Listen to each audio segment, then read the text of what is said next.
So'nggi yangiliklarga qaraganda, prezident Donald Trump ICE, ya'ni Immigration and Customs Enforcement immigratsiya agentligining sust va sekin ishlayotganidan norozi. Shu sababli ham Donald Trump agentlikka ko'proq Blue States, ya'ni demokratik boshqaruvda bo'lgan shtatlarga hamda The Sanctuary Cities, ya'ni immigratsion agentlik bilan birga ishlashni istamaydigan shaharlarga ko'proq e'tibor berishni so'ragan.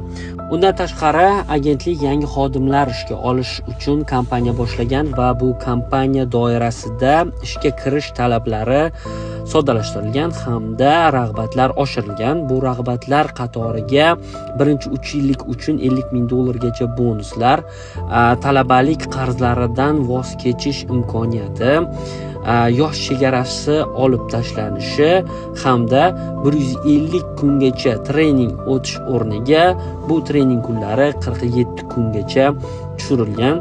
Shu sababli ham agarda siz mana bu shaharlardan birida yashasangiz, hushyorlikni yanada ko'proq oshirishingizni so'rab qolamiz.